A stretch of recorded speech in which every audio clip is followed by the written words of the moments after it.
Assalamualaikum warahmatullahi wabarakatuh. Tugas ruang kolaborasi modul 1.4 Budaya Positif. Inilah kelompok 3 terdiri dari Heni Handayani, Santi Sianturi, Puji Lestari, Jusrina Silnaga, dan Apriani. Analisis kasus. Dalam kelompok masing-masing, pelajari kasus-kasus yang telah disediakan. Lakukan analisis mendalam terhadap kasus-kasus yang disediakan dan jawablah pertanyaan-pertanyaan di tiap kasus yang disajikan. Kebutuhan dasar anak terdiri dari kebutuhan bertahan hidup, kebutuhan cinta kasih sayang, penguasaan, kebebasan, serta kebutuhan kesenangan. Dan posisi kontrol guru antara lain sebagai penghukum, pembuat rasa bersalah, sebagai teman, sebagai monitor, dan sebagai manajer. Kasus 1 yaitu kasus di mana Ibu Eni tidak diindahkan dalam mengajar di kelas menggantikan Ibu Santi sebagai guru matematika sekaligus wali kelas 8 oleh anak-anak di kelas tersebut, terutama oleh Vivi dan Natali. Keesokan harinya, Ibu Santi memanggil Vivi dan Natali serta menanyakan tentang laporan Ibu Eni. Pertanyaan pertama, dalam kasus di atas, langkah-langkah restitusi apa saja yang sudah dijalankan oleh Ibu Santi? Jawabannya adalah, Ibu Santi telah melakukan segitiga restitusi dengan langkah-langkah sebagai berikut. Menstabilkan identitas, yaitu Ibu Santi melakukan identifikasi terlebih dahulu, tidak langsung memberi teguran. Kemudian validasi tindakan yang salah. Ibu Santi memberikan tanggapan bahwa tindakan itu boleh saja dilakukan bila mereka sungguh-sungguh ingin meminta maaf. Yang ketiga adalah menanyakan keyakinan. Ibu Santi memberikan pertanyaan yang mengarahkan murid untuk mencari tahu keyakinan apa yang telah mereka langgar, juga mencari solusi untuk memperbaikinya. Pertanyaan selanjutnya, menurut Anda, apakah restitusi yang diusulkan Vivi dan Natali sudah sesuai dengan pelanggaran yang telah dibuat? Apakah langkah-langkah restitusi yang telah diusulkan mereka? Menurut saya, langkah-langkah restitusi yang telah dilakukan oleh Vivi dan Natali sudah bagus.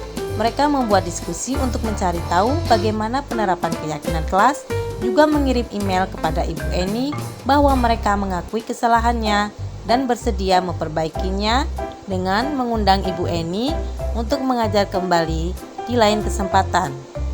Tetapi alangkah lebih baiknya apabila permintaan maaf dilakukan secara langsung dan berjanji tidak akan mengulangi lagi. Pertanyaan selanjutnya, dalam kasus di atas, posisi apakah yang telah diambil oleh Ibu Eni dalam menangani Vivi dan Natali? Ibu Eni mengambil posisi kontrol sebagai pembuat rasa bersalah. Terlihat dari perkataan Ibu Eni kepada muridnya, ayolah tugasnya dikerjakan, nanti ibu ditegur Bapak Kepala Sekolah kalau kalian tidak mengerjakan tugas. Tolong bantu ibu ya. Jika Anda adalah Pak Hasan, bagaimana Anda menyikapi langkah yang telah ditempuh Ibu Santi? Jika saya Pak Hasan, sebagai kepala sekolah saya akan menyetujui usulan dari Vivi dan Natali serta mengapresiasi langkah yang Ibu Santi lakukan karena beliau sudah menerapkan segitiga restitusi dalam permasalahan ini. Kasus yang kedua yaitu Sabrina yang terlambat bangun, kemudian terburu-buru ke sekolah dan tanpa menyadari bahwa sepatu yang dipakainya bukan berwarna hitam sesuai peraturan yang ada.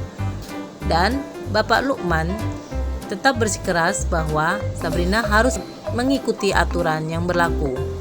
Kemudian memberi hukuman kepada Sabrina tidak boleh memakai sepatu selama pelajaran sampai pulang.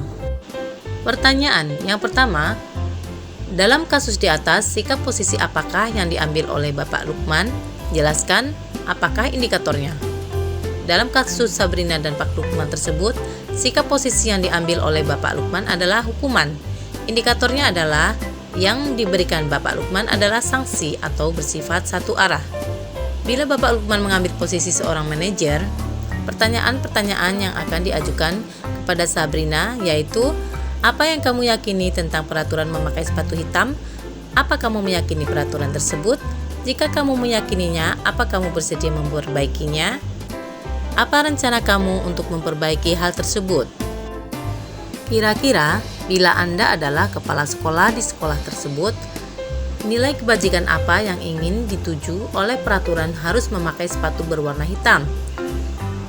Yaitu untuk disiplin dengan membiasakan anak mentaati peraturan bersama dan menghormati keseragaman dan tanggung jawab.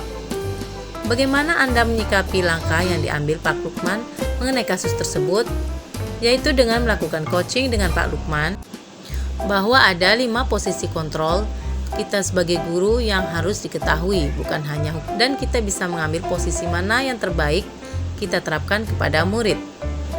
Kasus yang ketiga yaitu Ibu Dani yang sedang menjelaskan pelajaran bahasa Inggris di papan tulis, namun beliau memperhatikan bahwa Fajar malah tidur-tiduran dan acuh terhadap pelajarannya. Kemudian beliau berkata, "Fajar, coba jawab pertanyaan nomor 3, maju ke depan." Namun Fajar tampak malas-malasan dan sesampainya di depan hanya diam terpaku. Hal seperti ini sudah sering terjadi pada Fajar, seperti tidak memperhatikan, acuh tak acuh, dan nilainya juga tidak terlalu bagus untuk pelajaran bahasa Inggris. Pertanyaan pertama, posisi kontrol apa yang diambil oleh Ibu Dani dalam pendekatannya kepada Fajar? Posisi kontrol sebagai pembuat rasa bersalah dengan perkataannya, "Gimana kamu Fajar? Kamu tidak kasihan sama ibu ya? Ibu sudah capek-capek mengajarkan kamu. Tidak kasihan sama ibu." Membaca sikap Fajar, kira-kira kebutuhan apa yang diperlukan oleh Fajar? Fajar membutuhkan perhatian, yaitu memahami kebutuhannya, kemudian dukungan, bimbingan, dan kasih sayang.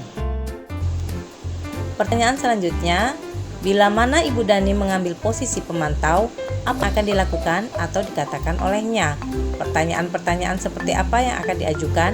Jelaskan. Fajar, tahukah kamu kewajiban siswa itu apa? Lalu benarkah tidur-tiduran dan acuh di kelas itu sesuai dengan kewajiban di kelas? Apa kamu bisa memahami pelajaran bahasa Inggris dengan tidur-tiduran? Apabila Anda adalah kepala sekolah di sekolah Fajar dan mengetahui hal ini, bagaimana tindak lanjut Anda? Mencari tahu latar belakang dan alasan tindakan dari Fajar, melakukan tindak lanjut bersama Ibu Dani dengan melakukan home visit, serta memfasilitasi adanya bimbingan dan konseling. Selanjutnya adalah kasus yang keempat. Anto dan Dino sedang bermain bersama di lapangan basket. Tiba-tiba terlibat dalam sebuah pertengkaran adu mulut. Dino pun menjadi emosi dan mengadakan kontak fisik, menarik kemeja Anto dengan kasar sampai 3 kancingnya terlepas. Pada saat itu guru piket langsung meraih mereka dan membawa mereka kepada Ibu Suti sebagai kepala sekolah. Pertanyaan yang pertama, posisi kontrol apa yang telah dipraktikkan oleh kepala sekolah Ibu Suti? Hal-hal apa saja yang dilakukannya sehingga Anda berkesimpulan demikian? Posisi kontrol yang dipraktikkan kepala sekolah adalah sebagai manajer, karena beliau menerapkan segitiga restitusi dengan memberikan kebebasan untuk menceritakan apa yang terjadi dan bagaimana memecahkan masalah tersebut. Dalam kasus tersebut, bagaimana Dino dikuatkan, bagaimana Anto dikuatkan oleh Ibu Suti. Dino kan dengan penjelasan bahwa apa yang dilakukan untuk mempertahankan diri itu tidak salah dan merupakan hal yang penting. Namun alangkah baiknya jika dilakukan dengan cara yang lebih efektif. Anto dikuatkan dengan Ibu Suti bertanya kepada Anto apa yang bisa dilakukan Dino untuk memperbaiki masalah. Kira-kira nilai kebajikan atau keyakinan sekolah apa yang dituju dalam kasus tersebut? Jelaskan. Nilai kebajikan yang dituju adalah keadilan, keselamatan, tanggung jawab, dan menghormati orang lain. Terima kasih dan semoga bermanfaat. Assalamualaikum warahmatullahi wabarakatuh.